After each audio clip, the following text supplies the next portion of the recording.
تو مکمل صحت مند زندگی گزاری جا سکتی ہے۔ پریسائزلی، جب کسی کو یہ بتایا جاتا ہے کہ ان کی بیماری ان کی غلطی نہیں ہے تو آدھی شفا تو وہیں سے شروع ہو جاتی ہے۔ یہاں آ کر نا بات واقعی بہت دلچسپ ہو جاتی ہے، کیونکہ دستاویز صرف ذہن کی بات نہیں کرتی، وہ روحانی بیماریوں کو بھی بیان کرتی ہے۔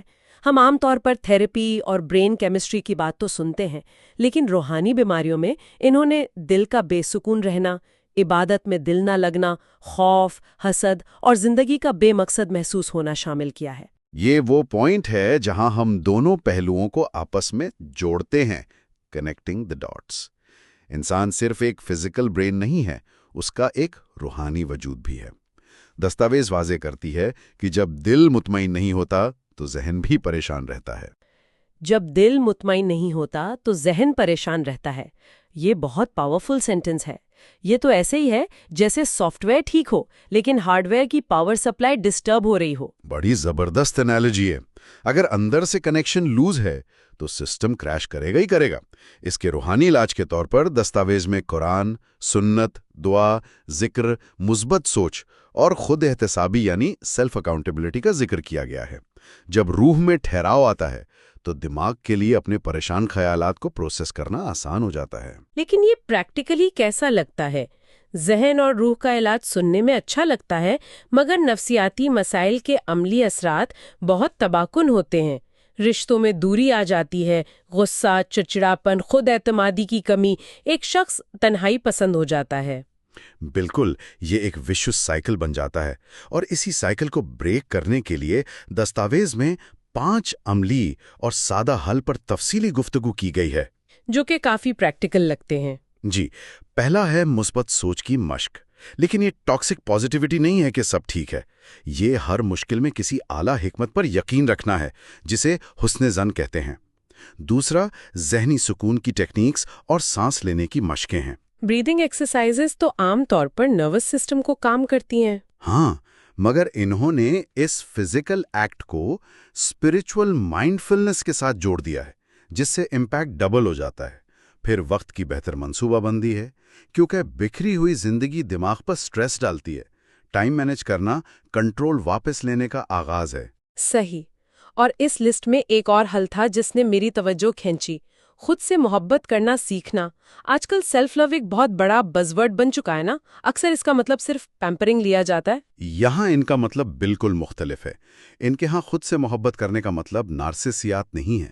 یہ اصل میں اپنے اندر کے اس ظالم کرٹک کو چپ کروانا ہے، اپنی غلطیوں کو معاف کرنا اور اپنے ساتھ اتنی ہی نرمی سے پیش آنا جتنی نرمی سے ایک بیمار دوست کے ساتھ پیش آیا جاتا ہے۔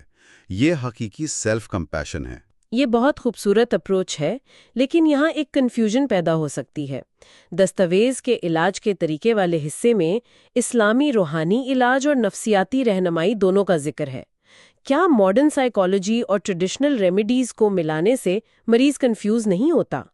اگر کوئی سیویئر کلینکل ڈپریشن میں ہے تو کیا وہ صرف دعا کرے؟ میں دستاویز کے سب سے مضبوط اور سنجیدہ نقطے کی طرف توجہ مبذول کروانا چاہوں گا۔ ان کا سٹانس اس پر انتہائی میچور ہے۔ دستاویز واضح کرتی ہے کہ بعض اوقات ماہر ڈاکٹر یا سائیکالوجسٹ سے رجوع کرنا نہایت ضروری ہوتا ہے۔ تو یعنی وہ پروفیشنل میڈیکل ہیلپ کو تسلیم کرتے ہیں؟ پوری طرح تسلیم کرتے ہیں۔ یہ پلیٹ فارم صرف روحانیت تک محدود نہیں ہے، وہ اسباب اور توکل کے بیلنس کو سمجھتے ہیں۔ اگر برین کیمسٹری امبیلنس ہے تو میڈیسن لینا روحانیت کے خلاف نہیں ہے، یہ اللہ کے نظام کا ہی حصہ ہے۔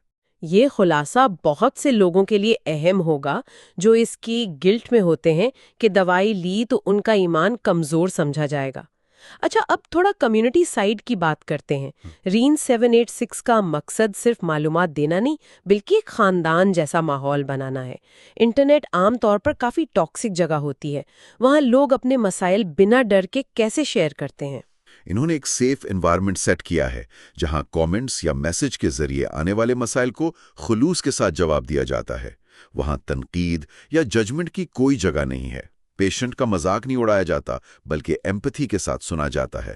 تو لوگ فیل کرتے ہیں کہ ان کی بات میٹر کرتی ہے۔ بالکل، اور یہی وجہ ہے کہ دستاویز کا امید افزا پیغام اتنا ایفیکٹو ہے۔ ان کا ماننا ہے کہ ہر اندھیری رات کے بعد روشنی آتی ہے، ہر مشکل کے بعد آسانی ہے۔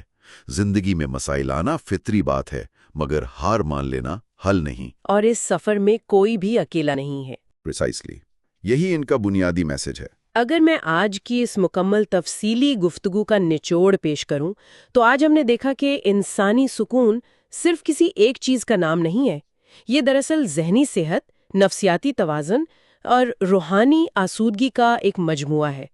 رینز 786 جیسے پلیٹ فارمز صرف عام چینل نہیں ہے، بلکہ دلوں کو جوڑنے اور روح کو مضبوط کرنے کا ایک مخصوص مشن نظر آتے ہیں۔ میں اس بات سے مکمل اتفاق کرتا ہوں، اور اس دستاویز کے مرکزی خیال پر غور کرتے ہوئے ایک گہرا سوال میرے ذہن میں آتا ہے جو ہمیں ضرور سوچنا چاہیے۔ اگر آج کے اس جدید اور ترقی یافتہ دور میں ہمیں اپنے ذہنی اور روحانی خلا کو پر کرنے کے لیے اس طرح کی ڈیجیٹل پناہ گاہوں اور انجان لوگوں کے خلوص کی ضرورت پڑ رہی ہے، تو کیا اس کا مطلب یہ ہے کہ ہمارا روایتی معاشرہ اور جدید طبی نظام انسان کو مکمل سکون دینے میں ناکام ہو چکا ہے؟ کیا ہمیں اپنے دماغ کو ٹھیک کرنے کے ساتھ ساتھ واقعی اپنی روح کے علاج کو صدیوں بعد دوبارہ اتنی ہی اہمیت دینے کا وقت آ گیا ہے؟ اگر آپ چاہتے ہیں کہ آپ کا دماغ سکون پائے اور دل کو تسلی ملے تو رین 786 چینل کو سبسکرائب کریں اور ہمارے سفر کا حصہ بنیں۔ اللہ آپ سب کو صحت اور سکون دے۔ شکریہ۔ تو رین 786 چینل کو سبسکرائب کریں اور ہمارے سفر کا حصہ بنیں۔ اللہ آپ سب کو صحت اور سکون دے۔ شکریہ۔